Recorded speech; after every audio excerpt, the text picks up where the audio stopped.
He's Henry Gomez, an ad agency strategist with over 26 years of experience. And he's Howard Eibach, a former copywriter and creative director and the author of 2 books on the creative brief. And together we're the Brief Brothers, having an ongoing conversation about creative briefs, briefing, and advertising. Well, we're back, Howard, and we have another classic creative review episode. We found this list of top 100 ads. They're actually TV spots. They're not ads. I think it's Ad Age said that the greatest ad of all time was the Think Small print ad for Volkswagen. And while you might have a different opinion than that, I think that it's not fair to say that ads are only TV spots, right? But in this particular case, there are 100 TV spots on this list. And, some of these we've seen before, some of them we haven't seen before, but they're all pretty good and pretty noteworthy. So we're looking at them and kind of giving our own takes on them. And in this case, you brought 3 to my attention from the list. And we start out with this one, which is from the Thai Health Promotion Board. And the agency is Ogilvy. And let's take a look at this short film that for this Thai Health Promotion Board.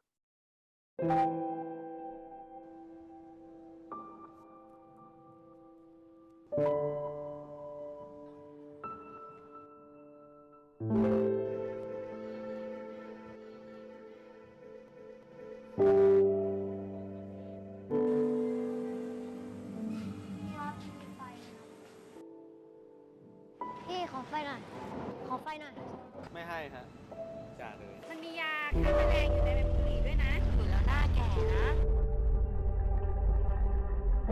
สูบบุหรี่จะต้องตายเร็วไม่อยากอยู่เล่นนานๆหรอมันไม่ดีรู้เปล่าสูบแล้วเป็นทั้งมะเร็งปอดร่มโป่งพองเส้นเลือดในสมองแตกไม่ดีแล้วพี่ดูดทำไมล่ะคะ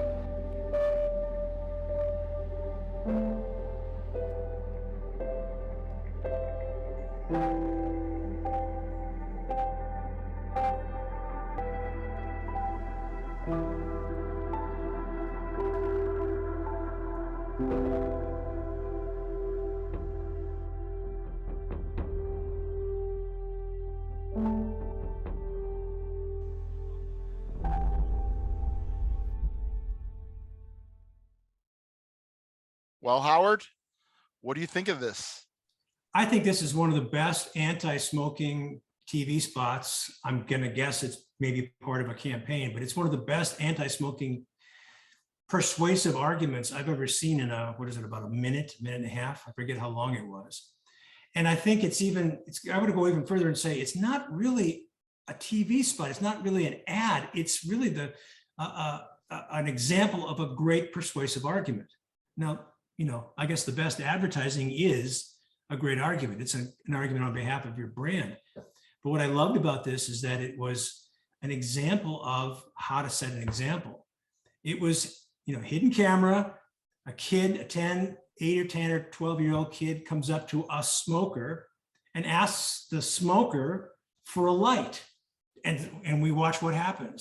And the ones that were captured on film started to give the kids a little hard time, a little bit of a lecture, after which, of course, the kid hands the smoker a pre-produced note, which is part of the campaign, which I think, and help me out here, Henry, I think it says something like, you care more about your, yeah, you care about me, but how about yourself? What about yourself? Right. This reminded me of a conversation that I was listening to on the way back from a recording session that I went to way back at the beginning of my career. The creative director and the associate creative director and I, just a copywriter. I wasn't a junior copywriter. I was just a copywriter. Drove from Milwaukee. I was working for an agency called Hoffman, York and Compton in Milwaukee. The creative director was Tom Jordan. We drove down to Chicago, where he had started his career, and had a recording session for a radio spot that I had written that eventually won an Addy Award, by the way. And on the way back, we spent the whole day after the recording the spot. On the way back, the associate creative director and Tom Jordan were just bantering away. And the associate creative director said to Tom, said, I'll bet you can't come up with an advertising idea right now that would persuade a child to eat their vegetables. And Tom said, yes, I could. He's sitting there in the case. He's driving the car. He said, yeah, I could. And he said, and he came up with a line, and I forget exactly what the line was, but I was so impressed sitting in the back seat, because it was a pretty darn good line that he just came up with off the top of his head. The point I'm making here is, when you can get someone to do something, because that was the point of the ad, can you get your kid to eat vegetables? That was the point of this conversation. If you can successfully come up with an idea that will do that, you're going to change behavior. That's what this is about. It's not really, well, that's what I call them, public service announcements. That was so impressive to me about this. This really made me stop and think, what would I do in that situation? That's why I think it's so powerful. Yeah. So I think there's a couple of things going on here. The hidden camera aspect of it is one. I think we all have kind of that voyeuristic streak to us. Like, that's why Candid Camera was so popular and successful. You put somebody, you know, in a comical, absurd, or terrifying situation, it's real people. Like, there's nothing like the real drama of real people reacting in the real world, you know. To take it into the commercial world, and we've talked ad nauseum about Burger King. Burger King did something 10, 12 years ago called the Whopper Freakout, and they put hidden cameras in a Burger King restaurant in Nevada where you can film people first and then get their consent later. And they put these hidden cameras, and then people would order the Whopper, and they would either tell them there was no Whoppers available, or they would substitute. They put a Big Mac in the bag instead of a Whopper, or they did all these different stunts, and the people would freak out. They'd be like, what the hell is this? Like, and it was like this uncensored, you know, true reactions of consumers. And it was basically a deprivation exercise, right? Like, when you're craving something, you think you're about to get it, and then they tell you can't get it. It elicits a reaction. So I think that there's this genre of advertising where we see people really psychologically reacting to some sort of stimulus, whatever it is. And that makes us think about how we would react ourselves given that situation.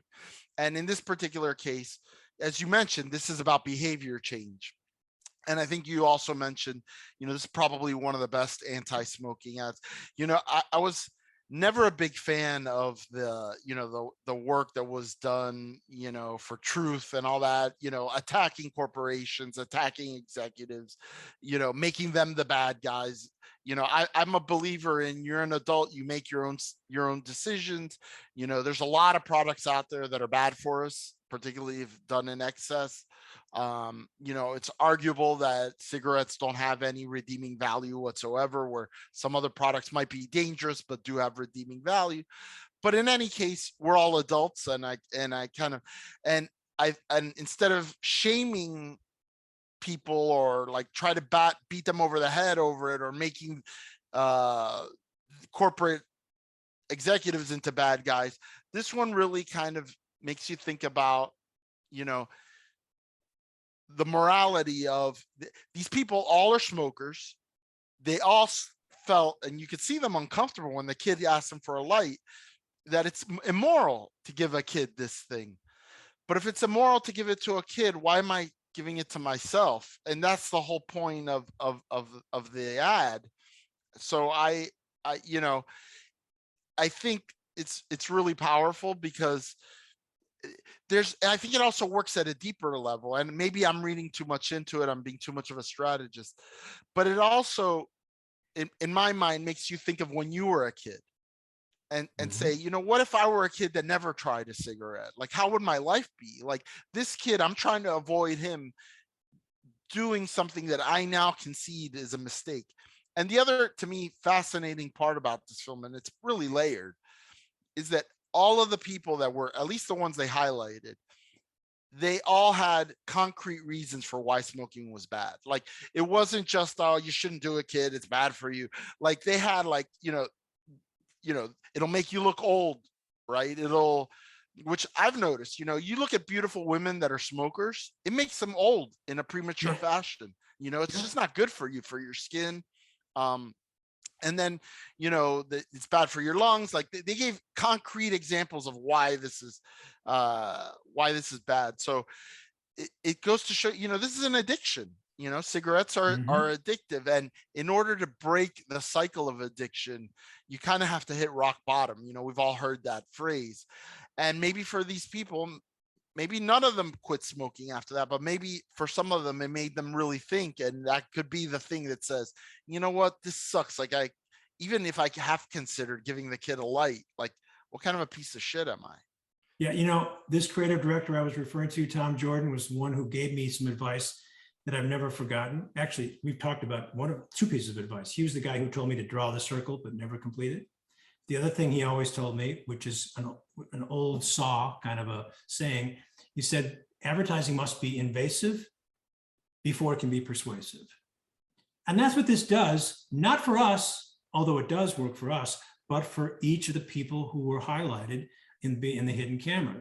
It made them stop in their tracks. They put out their cigarette, but they put the message in their pocket. So it was a good campaign, or a good spot. What's the next one? The next one, I believe, is Barbie. Barbie. I think it's this spot for Barbie, and we'll play it right now. This is from BBDO in San Francisco, and let's play it, and we'll come back. Right.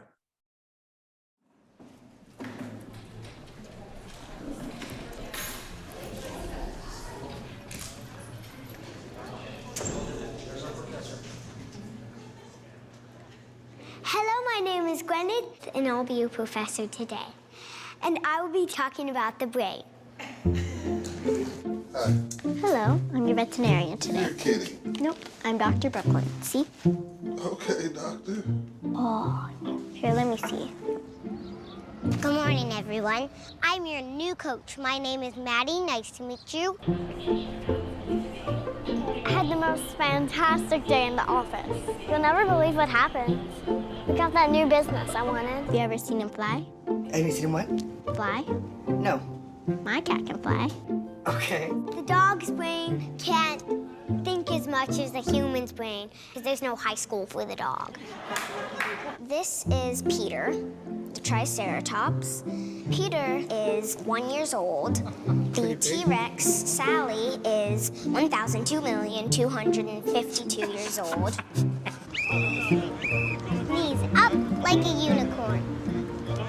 Higher, higher. I've been to New York, Transylvania, Pennsylvania. We can think and do lots of stuff with our brain. Now, does anybody know how big the brain is? Anybody? Sophia. It is medium. Medium. Very good. Okay, so this was another short film. It was about 2 minutes. I'm sure it could be cut up into 30-second TV spots, probably was. What do you think? I believe the title of this was Imagine the Possibilities, if I'm not mistaken. Yes. Of course, that's not what we see. I don't think the viewer sees that, but that's the title of the spot. And that's what I really loved about this. It put these young girls in unexpected real life situations that startled the people who were there to either engage with them, like the veterinarian, or to learn from them, like the lecturer who's talking about the brain and other situations, as a way of saying, well, wait a minute, let me think about this for a minute. And then, of course, we see that the girl is imagining this because she's playing with her Barbie doll. But, you know, the question is she or isn't she? And that's what I think is so powerful about this spot, because it asks the question, well, why not? And I think it sends a reinforcing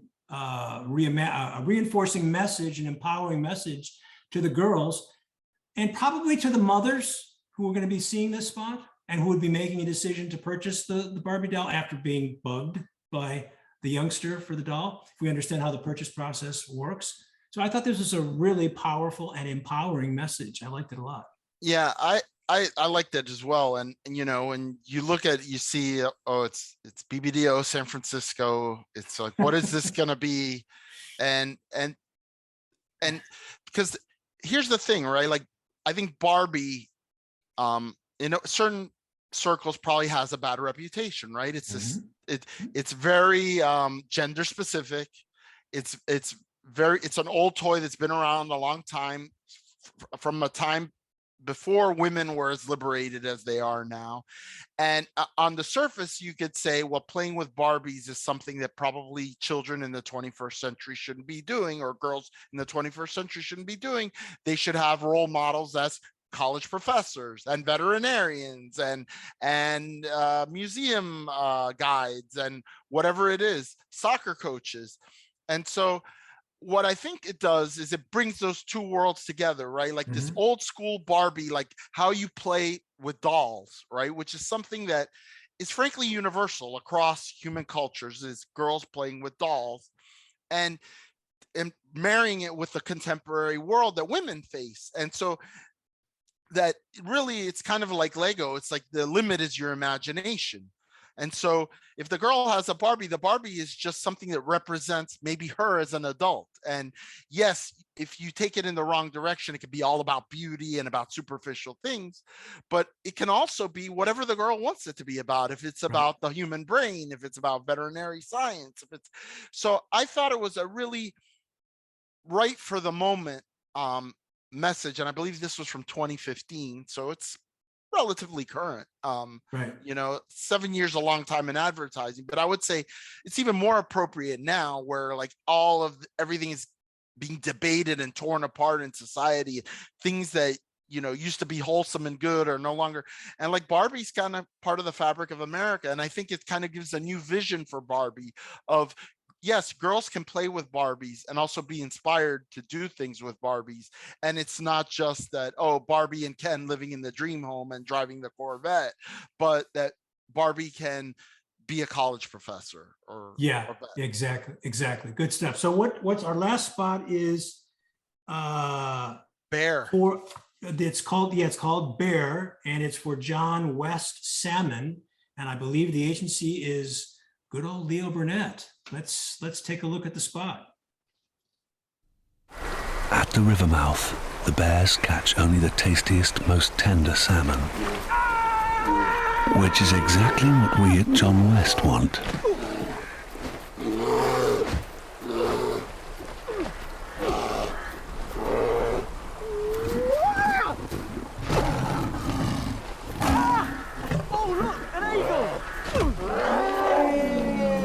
John West endured the worst to bring you the best. All right, Henry, I guess, you know, what I like about what we've reviewed so far today is that 2 of the 3 spots, we're doing 3 spots, 2 of the 3 spots are for actual products.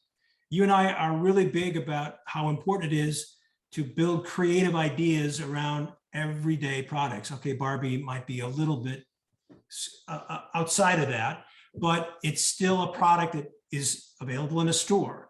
And so is this can of salmon. What did you think of this spot? You know, it's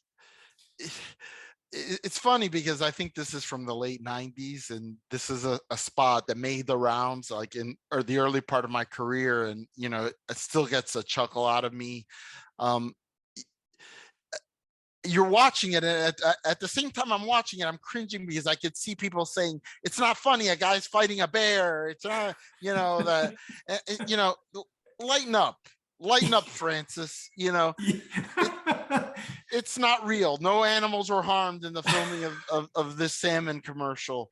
But it's funny because, you know, you take the bear is an expert in salmon, right? Like that's what bears in the northern climes live on. Like when the salmon run upstream, they catch all this bear and they get ready for the winter, you know, by putting on fat from eating all this salmon.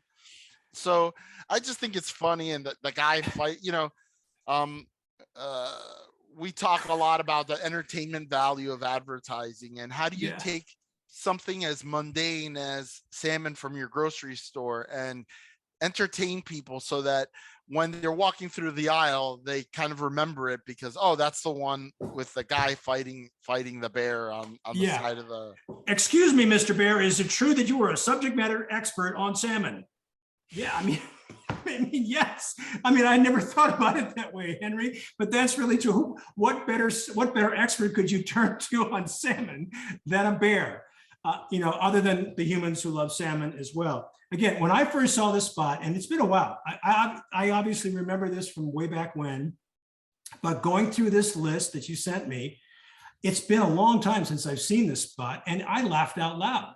It reminded me of what our buddy Bob Hoffman and buddies Bob Hoffman and Paul Feldwick kept talking about, and you alluded to just now, about the entertainment value or make us famous. Whether that was the objective or the brief for this particular project, who knows? But the results is what we look to. It's an unforgettable, memorable idea that will stop you in your tracks. And if you're trying to sell a can of salmon and you've got some serious competition, I don't know.